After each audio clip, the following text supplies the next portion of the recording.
Hi, hello and welcome everybody. It is Pohx again. Sorry if my voice is a little messed up. I have a little bit of a sore throat today from yesterday's stream, and I just woke up, so if I mess some things up, you guys know why. But anyway, people have been asking specifically for a video made just on Avatar of Fire, so I'm going to explain a little bit as to why I'm using Avatar of Fire on my Trapper, kind of a little bit of how Avatar works, or Avatar of Fire works, and a little more on the cold snap, because some people just didn't understand it. So first off, well, fuck you too. Alright, so first off, if we read Avatar of Fire, let's go over exactly what it says. 50% of physical damage is converted to fire, 50% of lightning damage is converted to fire, and 50% of cold damage is converted to fire. And you deal no fire damage. So it's safe to say that by picking this up, you typically don't ever increase your damage unless you're doing something else to augment it. So, if we look at the Cold to Fire gem, that's right here. Cold to Fire is gain 26% of cold damage as extra fire damage, and the quality on it increases the fire damage and the cold damage, and both of those should work. I could be wrong on that. I don't know 100% as to, if it double dips or not. I'm not the math guy, you guys know that. I do know that it pulls off the results and I have the damage. So I don't know if the LE nodes double dip, like it affects the cold and then the cold gets converted to fire and then it affects the fire. That part I'm not 100% sure about, and I would never give you guys the misinformation. So, however, I can tell you that the reason why Avatar of Fire is good in my setup is Cold Snap is a very, very, very hard hitting skill. Cold Snap was recently buffed by about 50% damage a couple patches ago.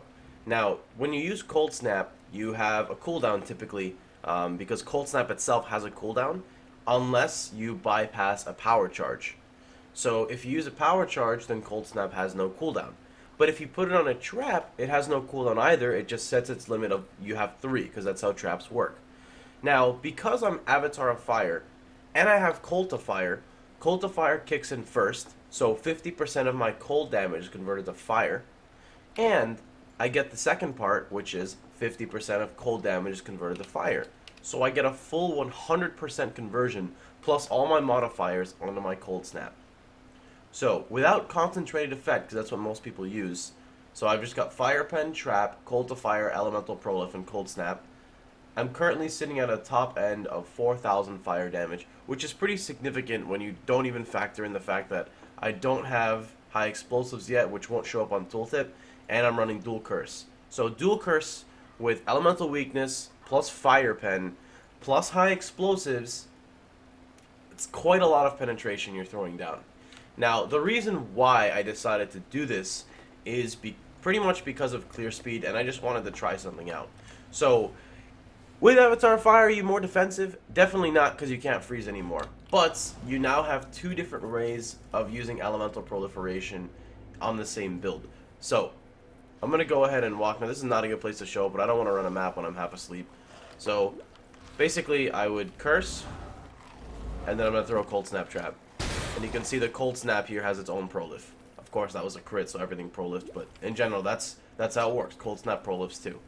But I also have Fire Trap, so I'll throw Fire Trap, and Fire Trap will proliferate as well.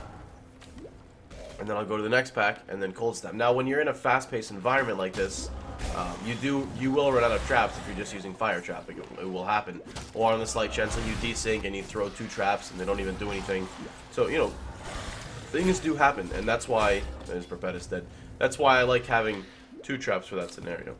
And then of course I have Flame Switch, but we already talked about that in previous videos. So that's the purpose of it, is pretty much just for pure clear speed. It's something, I had a lot of fun with Prolif traps, and Cold Snap is just really cool. Like, you throw it, it makes a nice sound, and then a Prolif comes out, and it's like, what? But it doesn't sound like a Prolif. And by doing this, I can also just insta-kill boxes, which is also really nice because of how hard Cold Snap hits. 1, 2, 3, 4, and then we'll just do this.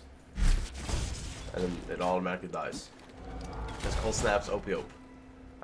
So yeah, that's just a little bit as to how Avatar of Fire works. As for when you go Avatar of Fire with the build, I did not touch Avatar of Fire until you have 2 options. You can get a 5-link. So a 5-link is basically just 5 links, and then you can put Cold Snap on it. You can't use Cold Snap unless you have a 5-link. Like, you can, it's just not effective because you'd be dropping Fire Pen.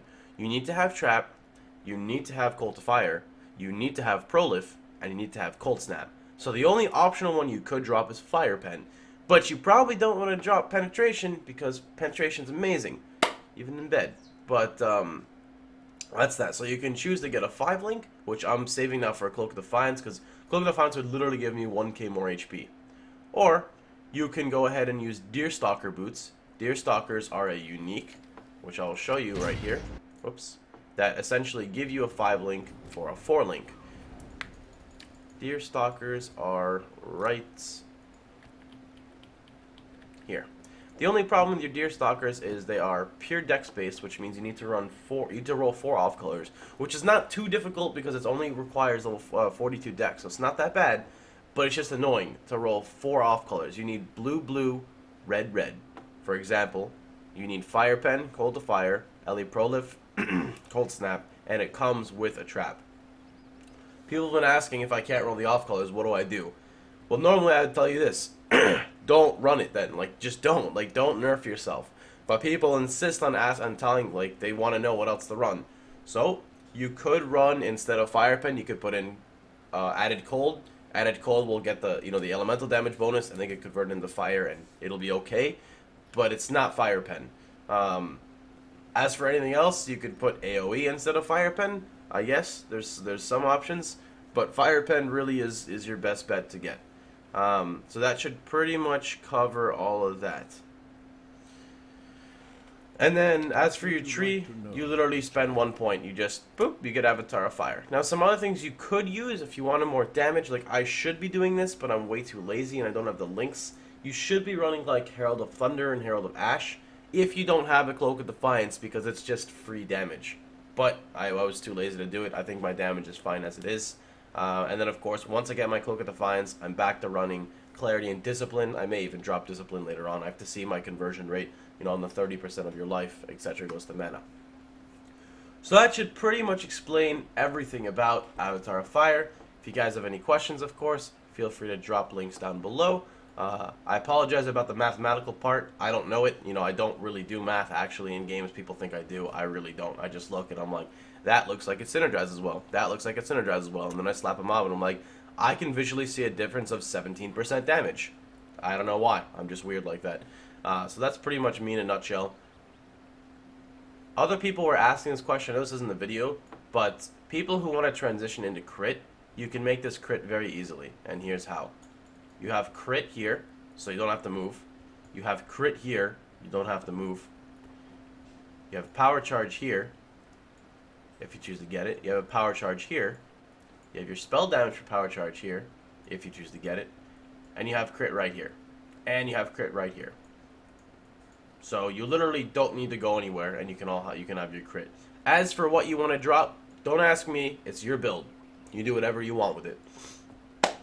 So that should pretty much conclude the video, like I said before. Hope you guys have a wonderful day. If you enjoyed the video, feel free to like, share, and subscribe. And remember, I can always catch you guys streaming on my Twitch at twitch.tv/Pohx. To know when I go live, you can follow me on my Twitter. All this information is linked in the description down below at twitter.com/POHXX. So as I said before, hope you guys have a wonderful day. I hope you guys enjoy it. And take care, everybody.